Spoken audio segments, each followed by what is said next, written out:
Give me a share in the revenue. I don't want a partnership. I don't want ownership. You can't expect to hire someone and tell them, hey, this is my brief, go and showcase my brand. I wanted to learn. I was not getting the education I needed from my university. And I say this to everyone, whether they're in sales or whether they're in content creation or whatever. I tell them that your probationary period is like a football match. Easier people to work with, more money, faster payments. Why not? Let's do it. I could say today we're the biggest TikTok agency in the entire GCC. When I say that is we are the biggest in the sense of the accounts that we manage and we handle, and the size of those accounts that we handle and we manage.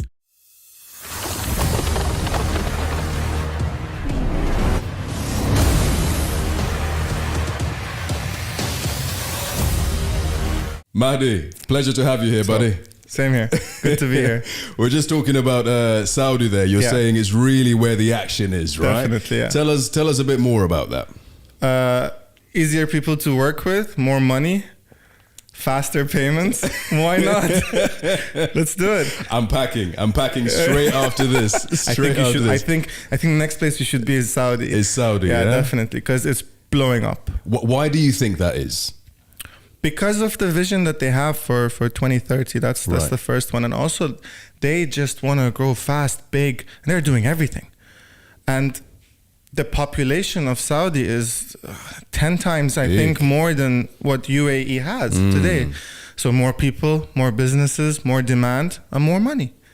So it's just this Crazy. common sense. Crazy. You know, just As I was saying to you, you're not the first person that's told me this, and it seems like it spans across industries. every single industry.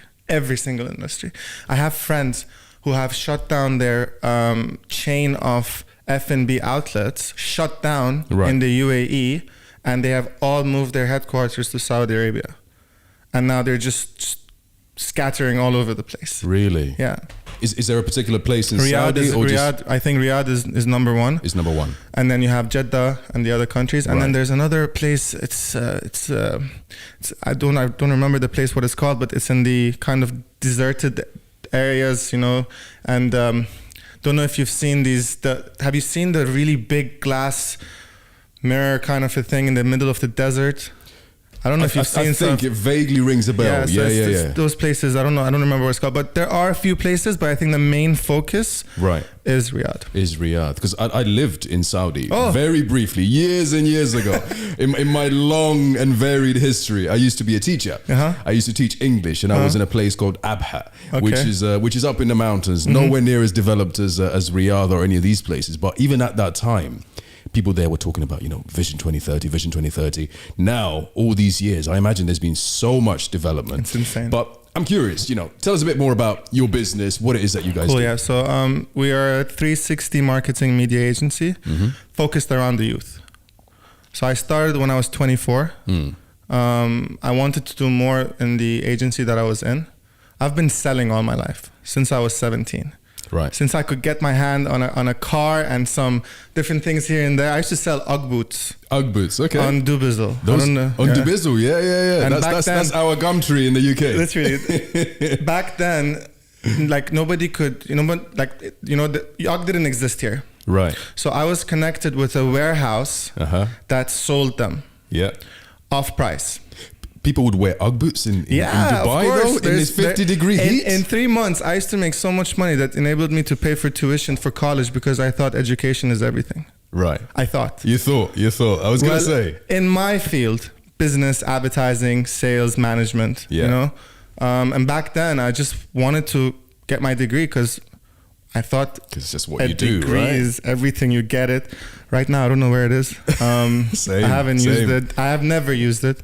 So then I used to sell on Dubizzle. I love the selling whole process behind how sales is done and how you get the customers. And if the customer is happy, the customer can grow And from the word of mouth, you can have 5, 10, and it doubles. It just kind of grows that way.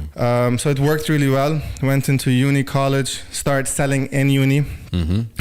What were you selling then? I was actually I was writing essays and projects for different people, but I never wrote them.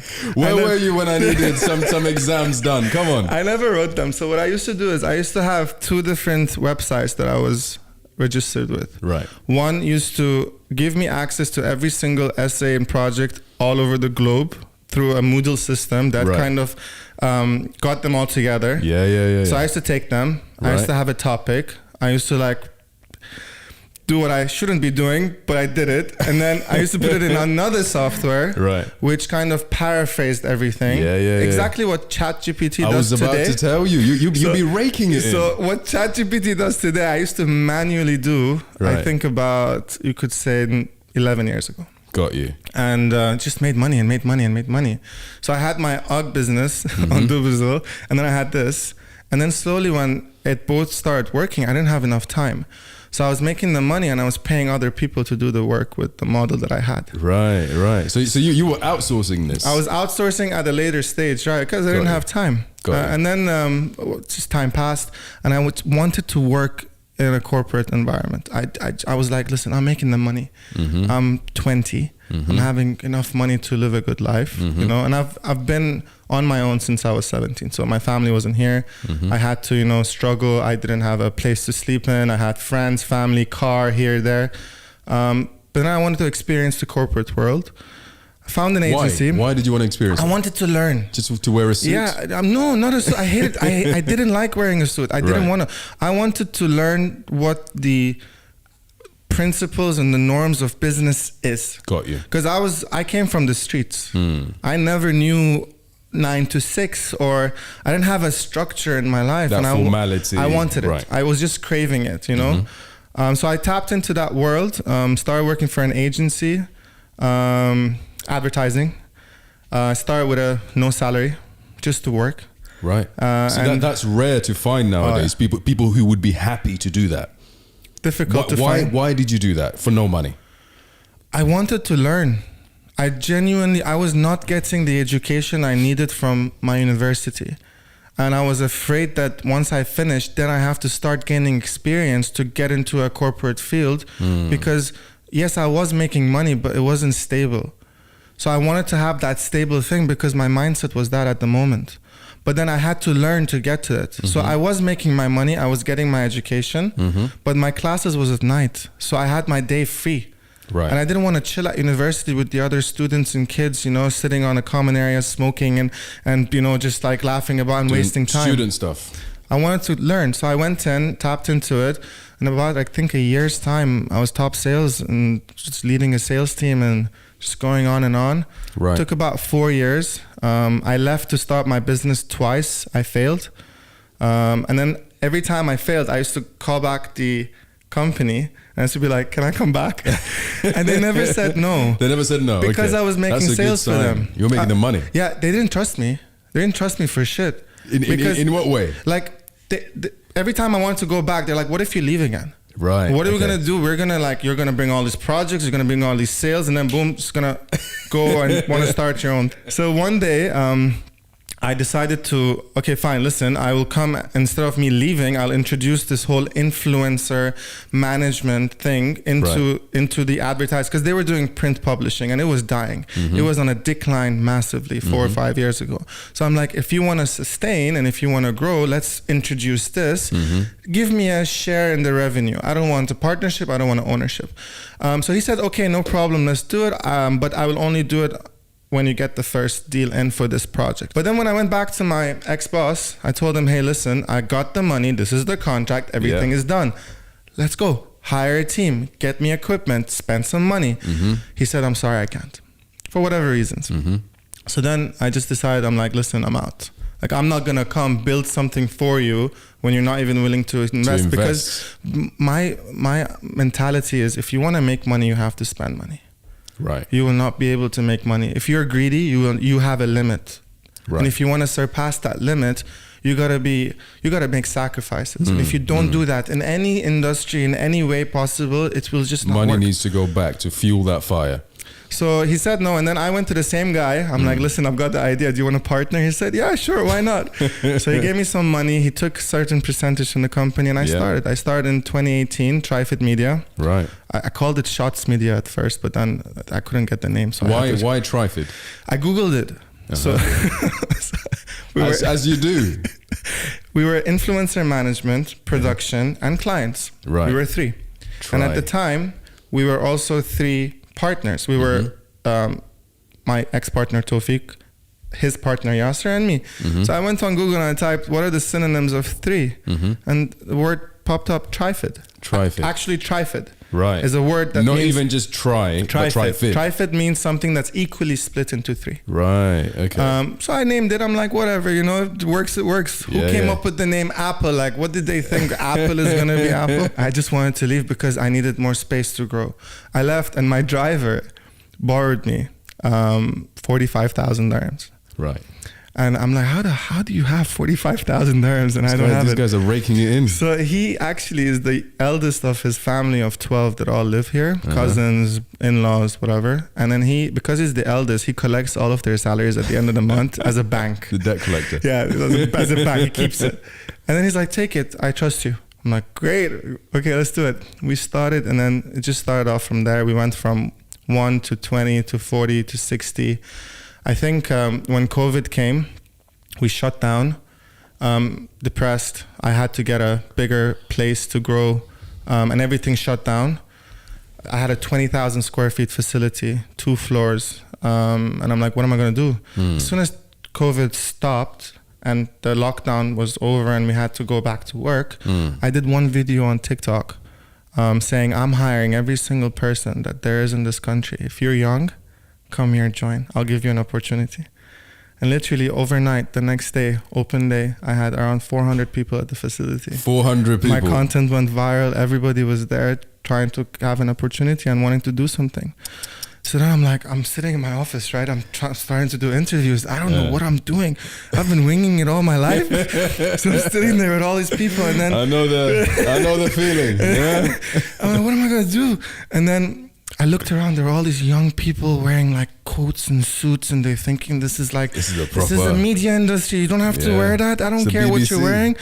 I went out and I took one of their CVs and I took a bin and I burnt it. I burnt the CV and I still have the video, and I put that in the bin, and I didn't yell. I just was loud. I was like, guys, I don't care about your past. If you think you're capable and you want to continue, you're more than welcome. I don't need to see your CVs. I don't need to interview.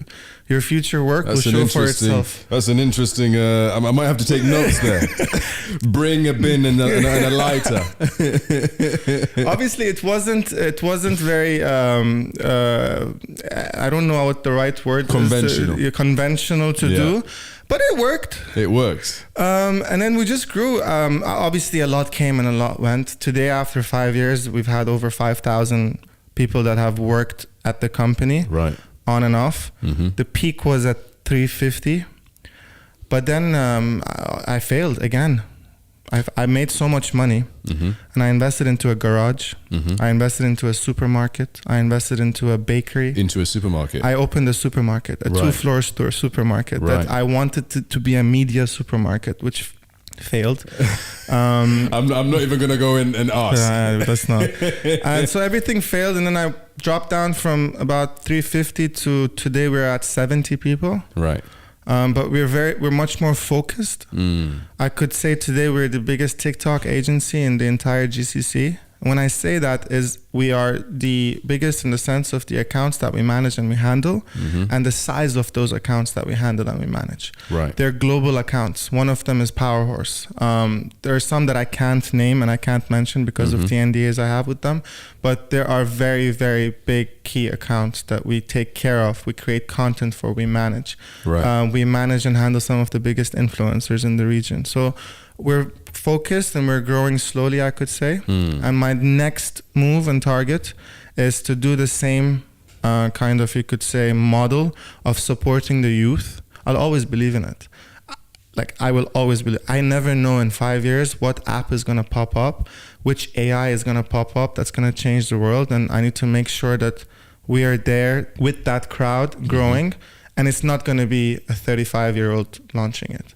It's going to be a 17, 18-year-old. Someone who's still in the know, who understands the current kind of environment, because things change so quickly, especially in social media. If I tell you that, do you know about Discord? I've heard of it, yeah. I've never used it personally. Oh my God. It's the most complicated thing ever to communicate on. Right. I cannot figure it out. Right. But is it like a forum kind of? It's everything. It's WhatsApp, Telegram, Instagram. It's everything into one. Sounds like WeChat. Have you heard of WeChat? It's like WeChat. Very similar to WeChat, but a bit more futuristic, I could say. Got you. And any 16-year-old today will know how to use it. Any 16-year-old will know how to use the Discord. I had the impression that Discord is more of a kind of techie, niche groups. Not anymore. It sounds like it's developing. Cool. It's developing. So I want to be the person that finds the next 19-year-old in the next 3 years who understands all of this, who can come to me with an idea, and I'd be like, I'll support you. Maybe not just financially, maybe with a bit more of a mentorship, maybe teach them, maybe give them a space to work in, maybe support them in the ways that other people might not, in both the Web 2 space and the Web 3 space, because both are developing as we go. How are you guys tapping into that Web 3.0? We are already there. So we have already tried tapping into it. But obviously it's a very up and down market. You have the bull market, the bear market, you have ups and downs, but it's developing, it's going. Obviously when it's a bull market, everybody's talking about it because there's a hype. Right now, not so much really around it because it's coming down. But whatever goes down always must come back up, right? So I'm now like trying to figure out, okay, when it goes back up, I want to be on top. That's the whole point. But we are trying to tap into as much as possible. And the vision of TriFit and the vision of me is, no matter where I am, what I'm doing, as long as I'm in the media space, to always support the youth. Right. And there are cons. They're a headache to work with. They're irresponsible. They're unreliable. But with every bad comes good. And I think the good sometimes could be worth so much more than the bad. And if there's someone that can glue these and harness that together. How do you manage working with, I don't want to kind of label all young people, but Gen Zs, right? How do you manage people like that? I have to adapt to them. I have to laugh with them. I have to crack jokes that they would like. Right. There's so you need to know about your Fortnites and all this stuff, huh? That also, but also there's a saying, they go like, you can always make someone that's young happy with a box of pizza and a bottle of JD. Like for me, it's like JD. I like that. They would like that way more than a paycheck of 15 grand. Yeah. Because they don't. You know what I've realized? What? They don't know how to spend it. Right. They don't have management over their money. Right. And they're young. They want to have a good time. Yeah. Now, not that they shouldn't get paid. Yes, they should. Of course, everyone should get paid. But I've noticed, and this is from conversations sometimes I have with the young people that work, is like, what do you want? Do you want a 20 grand paycheck today? Do you want this much salary? He's like, no, bro. I'm like, what do you want? He's like, what's the party this weekend? Okay. Where should I? So, because that's what they want, that's right? What they want. They're breaking out of this kind of reality that they have in the digital world, wanting to come into the real life world, and they need someone to go to and have a conversation and chat with. Interesting. It's so you insane. think, because my impression of kind of that really young generation is that they're not really interested in the kind of experiences. It's more about let me stick my headphones on. Let me go and play Fortnite. Let me go into this metaverse or whatever it is. People still want to go out. They still want to. There are 20-year-olds today making more money than me, you, and 100 other people combined. So for them, they could go on and make money on whatever. Doesn't mean anything. To them, it's okay, great, money. Now what's next? Right. What can I have? I want that good time, that good energy, that good environment, people that can understand me, people that I can sit and share stories with, because it doesn't exist with that generation as much as it does with ours or people that are even older than us. So I think from that angle, I've learned a lot, and I've learned how to adapt to them. And TikTok for me is a way of getting to these people. 100%, definitely. I do one video on TikTok saying so I have a thing on TikTok where I started saying I'm hiring everyone in this country. Right.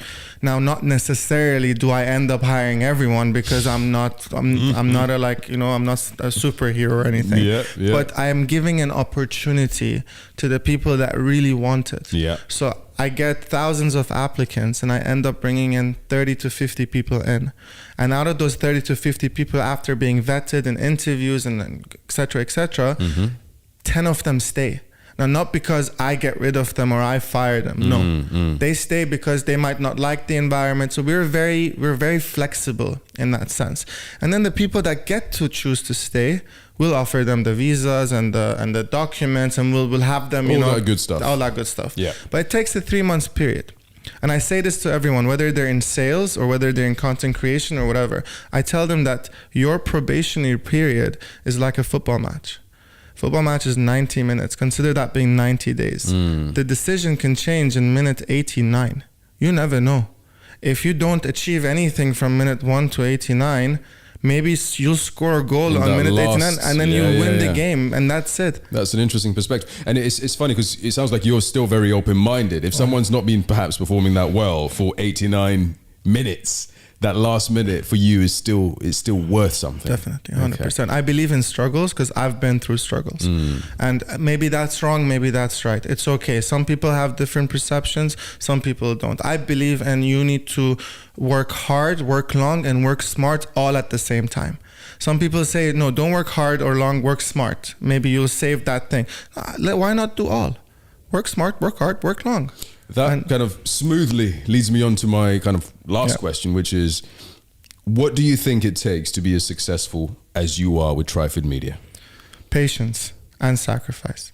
If I didn't have the patience on those nights where I had to pay a lot of money in the next 2 days, and I didn't have the patience and sacrifices onto struggling to know that it will come and I have to work hard in the last minute to get it, just don't give up. I've wanted to give up so many times. And my mom actually always tells me, she's like, think about it this way. You'll be as thin as a strand of hair, but you're never gonna break. And it just keeps me going, It's been the case. There's nothing else I could say. Keep in mind that you need to make sure, as a business owner, people want to buy off of you, not because you have the best brand in the world. People want to buy off of you. Best example is Elon Musk. If Elon Musk wasn't the face of Tesla, do you think Tesla would be where it is today? 100% not. So take that concept and just replicate it with your business. And all you have to do is be in front of your brand. Talk about your brand, because no one's going to know your brand better than you. You can't expect to hire someone and tell them, hey, this is my brief, go and showcase my brand. Maybe you can do it with brands that have been there for years and years and years. Brands that have been there for plus 25 years. But if you're new today into the market, then you need to show you have yourself. to show. So be that, keep up with the trends. You can do a trend that's up and running, not the way, you don't have to go and dance in front of the camera, but you can go and have a chat with the music in the background. Why not? Because that's a trend. Sure. So if you put all these together, be patient and sacrifice, and still work long and hard, because there's a lot of the mentality today is, why work long and hard? 4-hour work week. 4-hour work. No, why? Why not? Why can't you divide your days into 3? Wake up at 5 to 11 is one day, 11 to 5 is another day, and 5 to 9 is another day. And think about it that way. And if a lot of people don't want to do that. Just don't want to do that. Why? Because they're comfortable with a certain amount of income and a life that they have, and it's okay. See, there's a thing that Gary Vee says, and he's my mentor. I look up to him. He says, it's okay. There are people that are happy with a $100,000 paycheck annually. It's fine. There are people like that, but there are also people that get that and complain about the people that are making millions and millions. Don't complain. Don't complain. Be happy with what you have. Good. But why do you have to complain about the others? Especially if you're not putting in that work, especially if you're not getting up at 5. Not everyone has to get up at 5, but at least putting in that level of effort, right? 100%. And I think a lot of people are realizing the kind of the latter thing that you said in terms of brand and kind of bringing your personality into it with personal branding. How important, I know you kind of touched on it there, but how important is personal branding nowadays for for business? It's just, you build off of yourself and then you sell after you have a fan base or a follower base or some people. So if I build a follower base of 100,000 people, usually 1% to 5% are the people that will be influenced by my 1 to 5%. 1 to 5% is usually, unless you are really loved, and it's a bit higher. Got you. So if I want to build if I build that personal brand, it will reflect onto my actual brand, which will make me money. I'm not doing what I'm doing on my social media platforms to be an influencer, so tomorrow I can charge a brand to I'm doing it because one of the things I could tell you is I don't have to pay an HR outsourced company for recruitments for my company. Right. I create one TikTok video and you're good to I go. can give the HR company a few hundred CVs as well. I don't mind, right? So you can help them out. I don't mind. So, but it's taken me years to develop that base. So when I put out a piece of content, it goes viral and gets 500,000 reach. Sure. And that adds value to my company because I'm saving X amount of dirhams a year in recruitment that I have to outsource and pay out. Sure. Whatever, one of the ways. Mahdi, thanks for making it down. We'll definitely need to do a part 2. Yeah, definitely. Pleasure. Hey, I hope you enjoyed the conversation. If you liked it, leave a like, share, comment, subscribe, leave a good review, good rating.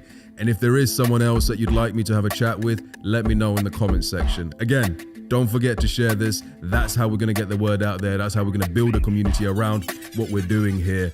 Follow us on Instagram, LinkedIn, all kind of major platforms, and we'll be releasing every week. So stay tuned.